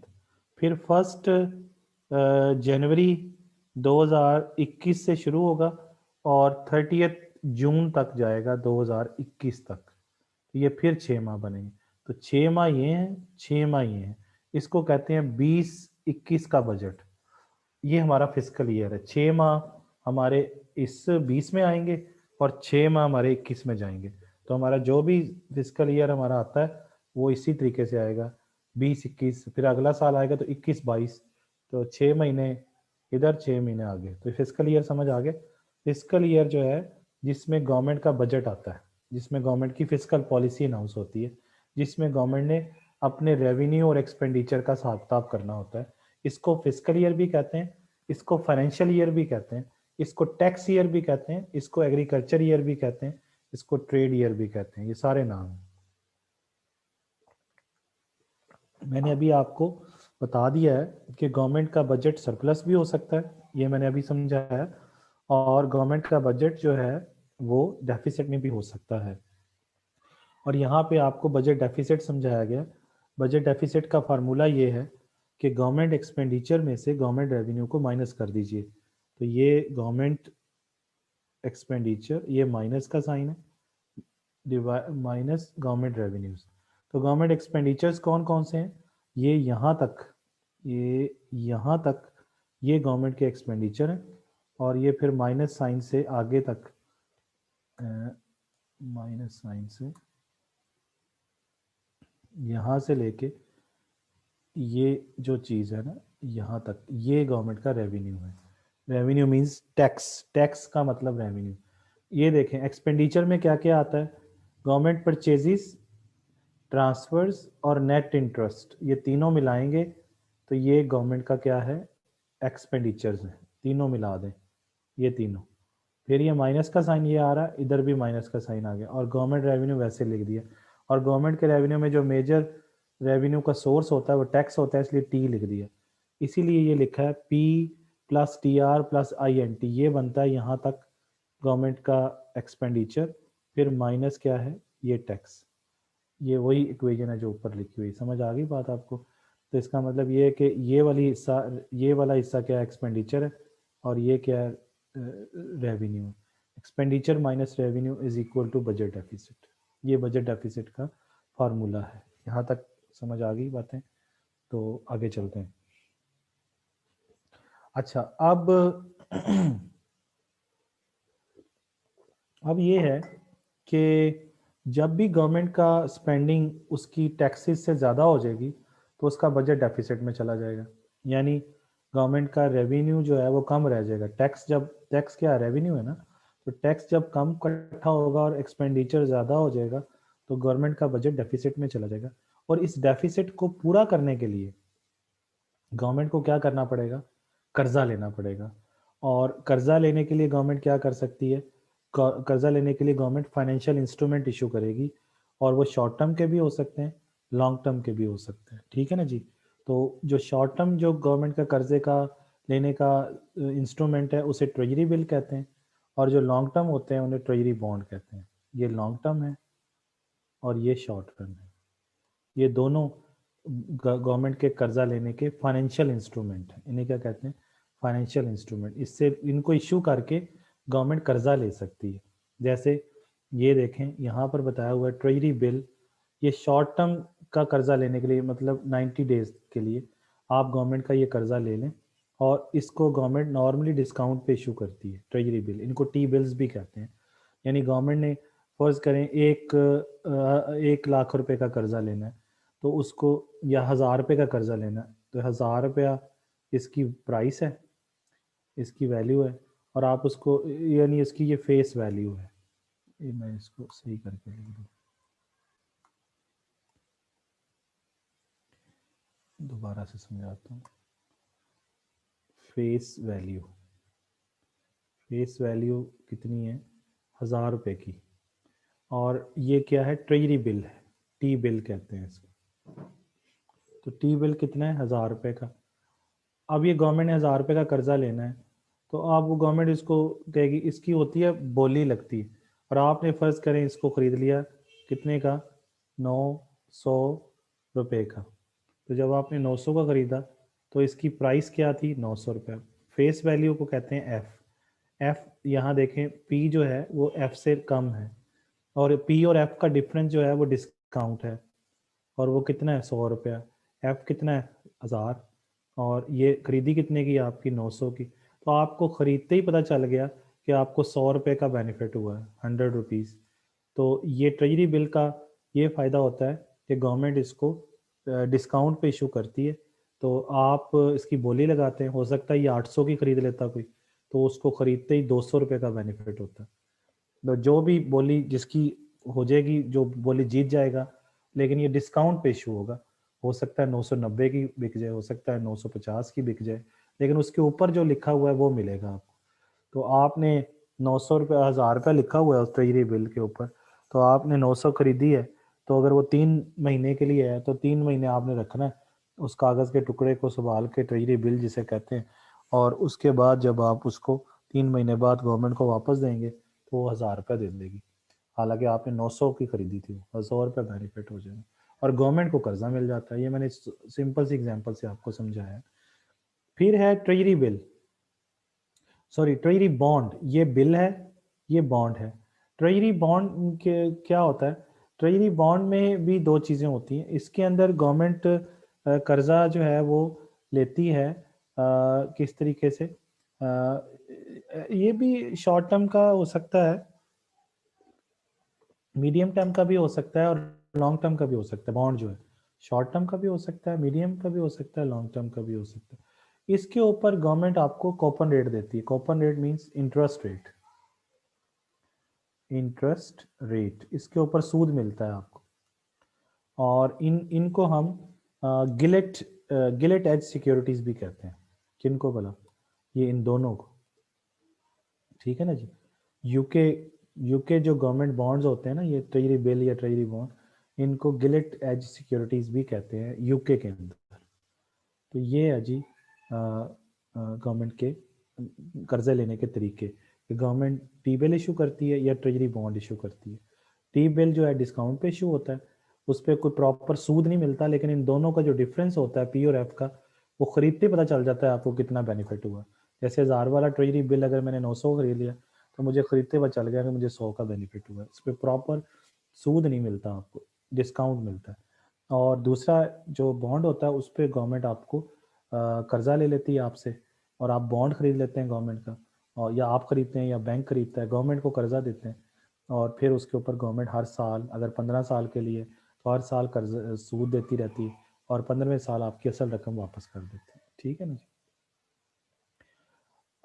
उसके बाद है जी government deficit and government debt. ये मैंने अभी आपको समझाया कि जब भी गवर्नमेंट का बजट डेफिसिट में होता है, गवर्नमेंट को कर्जा लेना पड़ता है। इसका मतलब ये है कि जब भी बजट बजट डेफिसिट होगा, डेफिसिट का मतलब ये है कि गवर्नमेंट का एक्सपेंडिचर जो है वो ज़्यादा होगा गवर्नमेंट के रेवेन्यू। मतलब फॉर एग्जांपल गवर्नमेंट का एक्सपेंडिचर 100 रुपये है, और जो गवर्नमेंट का रेवेन्यू वो 70 रुपये है, तो डेफिसिट कितना हो जाएगा? 30 रुपये। अब ये 30 रुपये बजट डेफिसिट में है, खसारे में है, इसको पूरा कैसे करें? तो इसको पूरा करने का तरीका ये है कि गवर्नमेंट कर्जा ले, लोन बोरो करे। क्या करे? बोरो करे। तो गवर्नमेंट जब बोरो करती है तो उसका तरीका ये है कि गवर्नमेंट या तो इंटरनली बोरो करती है या एक्सटर्नल बोरोइंग करती है। एक्सटर्नल डेट लेती है या इंटरनल डेट लेती है। डोमेस्टिक डेट जिसे कहते हैं डीडी, डोमेस्टिक डेट, या फॉरेन डेट जिसे कहते हैं एक्सटर्नल डेट, एक्सटर्नल डेट लेती है, तो उससे पूरा करती है। इसलिए हम ये कहते हैं कि जो गवर्नमेंट के डेफिसिट होते हैं वो एक्चुअली किस में कन्वर्ट हो जाते हैं? सारे कर्जे के अंदर हो जाते हैं। तो डेफिसिट जितने क्यूमुलेट होते हैं, इकट्ठे होते हैं, वो एक्चुअली किसके बराबर हो जाते हैं? डेट के, क्योंकि ये बोरो करके किस में चले जाते हैं आप, पब्लिक डेट कहते हैं इसको, पब्लिक कहते हैं गवर्नमेंट को। तो गवर्नमेंट का कर्जा वो या तो डोमेस्टिक होता है या वो एक्सटर्नल होता है, लेकिन वो किसके नतीजे में वजूद में आता है, वो गवर्नमेंट के डेफिसिट के नतीजे में आता है। इसका मतलब ये है कि जो इस चीज़ में फ़र्क समझिए कि गवर्नमेंट का जो डेफिसिट होता है और गवर्नमेंट का डेट होता है, उसमें फ़र्क है। डेफिसिट को पूरा करने के लिए कर्जा लिया जाता है और कर्जे को ही डेट कहते हैं, कर्जे को ही डेट कहते हैं। जो जितना डेफिसिट होगा उतना ही एक्चुअली डेट इकट्ठा हो जाता है आपका, उतना ही डेट होता है। समझ गया ना ये बात? इसका मतलब ये हुआ कि accumulation of the government deficit जो है, जितना एक्यूमुलेशन, इसको मैं यहाँ लिख दूं, accumulation, accumulation of government deficit, जितना डेफिसिट इकट्ठा होता जाएगा उतना ही गवर्नमेंट क्या करेगी, डेट लेगी, उतना ही गवर्नमेंट क्या लेगी, कर्जा लेगी। समझ आ गई बात? तो गवर्नमेंट जो डेफिसिट है वो गवर्नमेंट की स्पेंडिंग ज़्यादा शो कर रहा है गवर्नमेंट की रेवेन्यू की निस्बत, है ना। और गवर्नमेंट जो डेफिसिट है वो एक फ्लो कॉन्सेप्ट है, जितना हर साल आता जाएगा डेफिसिट और फिर उतना ही कर्जा हर साल गवर्नमेंट लेती जाएगी और वो कर्जा इकट्ठा होते होते क्या हो जाएगा, स्टॉक बन जाएगा। तो इसका मतलब ये हुआ कि जो गवर्नमेंट डेट है वो एक्यूमुलेशन ऑफ डेफिसिट है ओवर टाइम। यही जो मैंने अभी बात की, accumulation of the government deficit is equal to debt. जितना डेफिसिट होगा उतना ही कर्जा लेना पड़ेगा और वो फिर इकट्ठे होते होते, इस साल अगर फर्ज करें इस साल 30 रुपए का डेफिसिट है तो बोरो कितना किया, 30 रुपए, पब्लिक डेट कितना हो जाएगा, 30। अगले साल फर्ज करें डेफिसिट 40 का हो जाता है तो 30 जमा 40 70। तो डेफिसिट तो 40 होगा लेकिन टोटल डेट 70 का हो जाएगा, 70 और 30 100 रुपए का हो जाएगा। समझ नहीं आई बात? ये 40 और 30 70 हो जाएगा। तो ये इस तरीके से कंबाइन होना शुरू हो जाएगा, 40 जमा 30 70। तो ये क्या हो जाएगा आपके पास, ये मैं दोबारा लिख के समझा दूँ। ये 30 पहला था, 30 पहला था, और अब कितना फर्ज करें, अगले साल 40 आपका डेफिसिट हो जाता है। ये ईयर 1 में है, ईयर 2 के अंदर 40 हो जाता है, यानी आपकी एक्सपेंडिचर 100 और आपका रेवेन्यू 60, तो 40 रुपए का डेफिसिट। तो 40 का फिर कर्जा लेना पड़ेगा, तो डेट कितना हो जाएगा, 70। तो 70 डेट, और लेकिन इस साल का जो डेफिसिट है वो 40 है। तो 40, लेकिन दोनों सालों का अगर मिला लिया जाए तो दोनों सालों का डेफिसिट मिलकर ही डेट बन रहा है। ये देखें, 40 जमा 30 70 और 40 जमा 30 डेट 70, दोनों बराबर है। समझ गए बात? तो ये है जी डेफिसिट एंड डेट। ये चौथा सवाल मैं पहले पढ़ा चुका हूँ आपको कि डायरेक्ट फाइनेंस और इनडायरेक्ट फाइनेंस क्या होता है, ये मैं पढ़ा चुका हूँ। ये फाइनेंशियल इंटरमीडियरीज भी मैं पिछले लेक्चर में पढ़ा चुका हूँ। ये चैप्टर आपका ख़त्म हो गया और इसमें मेरा ख्याल है अब कोई चीज़ जो है वो रह नहीं गई जो हमने ना पढ़ी हुई हो। ठीक है ना जी? इसका अब एक क्विक क्विज कर लेते हैं। फाइनेंशियल इंटरमीडिएट में पहले समझाया था आपको किसे कहते हैं। इसमें जो पहला सवाल है वो ये है कि which of the following means a borrowing is unlikely to be used by the household. Household इसमें से हाउस होल्ड कर्जा लेना चाहे तो इनमें से क्या क्या ले सकता है, क्रेडिट कार्ड ले सकता है, लोन ले सकता है, मॉर्गेज यानी जमीन के बदले में कर्जा ले सकता है। अनलाइकली मीन्स जिसका इम्कान ही नहीं है, वो ये है।